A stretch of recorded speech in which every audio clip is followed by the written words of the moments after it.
Hello, welcome to Southeastern 16 presented by FanDuel. Chris Lee and Brian Edwards here to preview Florida's road trip to Kentucky. Last I had it, Florida a 3.5-point favorite. According to FanDuel, a 45.5-point over-under. Brian can give me updated odds later if that's not correct. This one kicks off 6:30 Central on the SEC Network. Both teams come in at 3 and 5. Before we get into the preview, reminder, we are brought to you by our friends at GameTime SIDEKICKS, which makes this lovely 40-ounce tumbler, officially licensed stainless steel drinkware, all SEC schools, 350 other universities, stainless steel sippy cups, tumblers, 40-ounce bottles, and shaker cups. SE16 gets you 20% off your entire order at GameTimeSidekicks.com. Brian, both these teams had interesting weeks last week. Kentucky went down to Auburn, got a surprising win, just staying in the fight. Week after giving up 56 points, it gave up 3 between those games. One was Tennessee. Second one was Auburn. Meanwhile, Florida played Georgia really well, had a shot to win, if not maybe for a bad break or a mistake or two late. Looks like Florida's still playing for Billy Gonzalez. Looks like Kentucky's still playing for Mark Stoops. I think this will be an interesting one between one team with a little bit of a new life under a new coach and one team that appears to have not quit on its. Yeah, I mean, so Kentucky obviously wants to go to a bowl game, and whether they do or not, I'm not, if Kentucky wants to buy out Stoops, they're going to buy him out anyway. Like you noted, I think Kentucky's still playing hard. Florida, I mean, fan-wise, me being an alum, if Napier was still around, we would kind of be rooting against Florida to go to a bowl game and just, the betterment of the program to get rid of Napier. Now that Napier's gone, obviously Florida wants to win. They're motivated. They played hard last week. And, the 4th and short there with, pretty deep in Georgia territory. I want to say with like 6 minutes left, they get stopped. And then, like you said, the throw, Sturdivant was behind the deep. What did you think of that call, Chris? Did you think that was a catch? It depended on the angle. I thought one angle looked like it hit the ground, and to me, I can't fault them for saying if it's ruled on the field, it's inconclusive. Right. So yeah, if it only because it was ruled on the field, did I, kind of. Yeah, I don't know how we don't have better camera angles, but that's a different conversation. That is a different conversation, but one that needs to be had in the offseason for sure. But yeah, I thought Eugene Wilson was Florida's leading led Florida in receiving yards as a true freshman back in 2023. He had a season-ending injury 4 games in last year. And he has been so quiet all year. Well, he erupted last week. Vernell Brown was out, by the way. And they said he's got a chance this week. Obviously, we'll know a lot more when the injury report comes out later. But, Eugene Wilson, 9 catches, 121 yards, and 1 touchdown after being so quiet all year. So that was a bright spot for Florida. Jaden Baugh, as usual, played well. I thought Lagway, other than the pass, obviously, late that he was short on, I thought he played with a lot more effort, and maybe it was more wanting to stay healthy early in the season and fighting injuries, but he was a willing runner for the first time all year, fighting for yard. I mean, did you notice that? And I get it. I'm not dogging on Lagway. I'm saying it might have just been him trying to stay healthy early in the year. But which was an issue. Yeah. Right. Which was an issue. And that's a fair point. I'm not saying he was loafing or anything, but he was fighting hard. Now, they called his number on some short yardage situations that I didn't really like, and it didn't work out. But at least he was fighting hard and showing a ton of effort. Yeah, Florida's passing game is capable of being really explosive, maybe more so than last year than this year. Speaking of explosive, it's been pretty explosive when teams have put the ball in the air against Kentucky. Tennessee victimized them a bit. I mean, although per play it wasn't so bad. Auburn last week, though, my goodness, Kentucky's pass defense was really stingy, 1.9 yards per passing play. It probably had a lot to do with Auburn and really good against Texas, but awful against Georgia, awful against South Carolina against the passing game. I mean, it's been really more bad than good for Kentucky's pass defense, but there has been some good mixed in there. I think the headliner for Kentucky is Cutter Boley has taken over for better or worse. Sometimes that means some big numbers. I mean, they had 476 yards of offense against Tennessee, but they've also turned it over a good bit lately. He's good for an interception or two a game.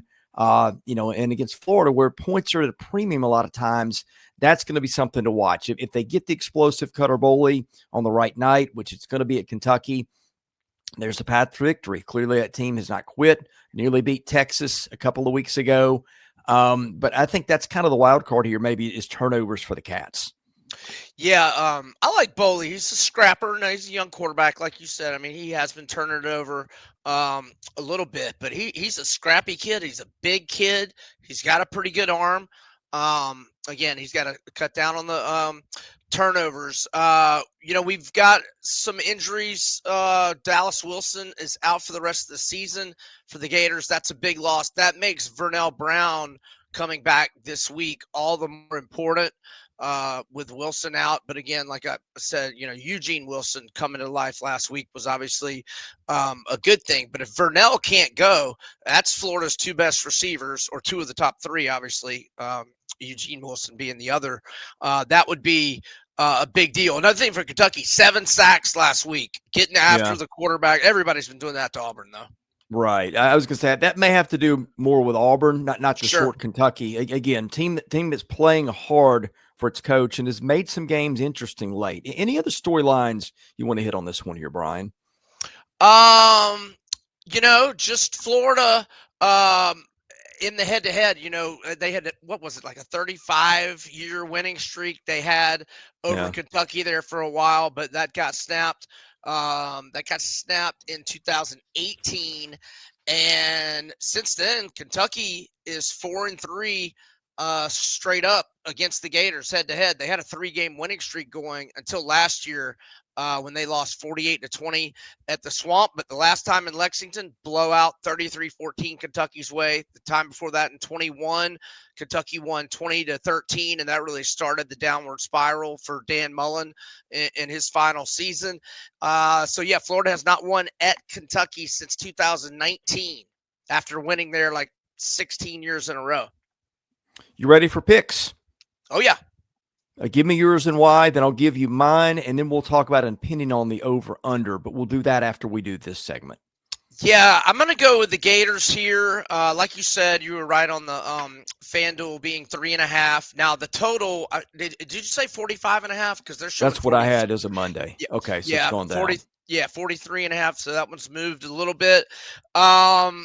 I don't know that I'll lay the points at 3.5. If I could get 3 later in the week, if we have any line movement, I might lay it with Florida. But I will say Florida 0-3, both straight up and against the spread on the road this year, and only 8-13 against the spread as a road favorite since 2016, whereas Kentucky 9-4 against the spread their last 13 as a home underdog. So even though those stats bode well for Kentucky, I still like the Gators here. Yeah, I do too. Just to me, it feels like a water meets its level spot where I think Florida just is very talented. I think turnovers could be an issue. They have been for Kentucky. Florida's got some talented guys up front. Florida's just got so many pieces with Wilson, with Jaden Ball, with Lagway. Playing a brutal schedule has not helped. I'm not going to say any game in the SEC is easy, but maybe this is a little bit easier a test than Florida's had so far. Before I get your opinion on the over-under, quick reminder, we're brought to you by Yearly Company, a Nashville-based fine jewelry brand built on tradition, designed for meaning, each piece handcrafted from solid 14-karat gold and natural gemstones, made to measure for a perfect fit, backed by a lifetime guarantee. Every Yearly Company bangle is custom sized, so knowing your size is the most important first step for ordering. That's where the sizing kit comes in.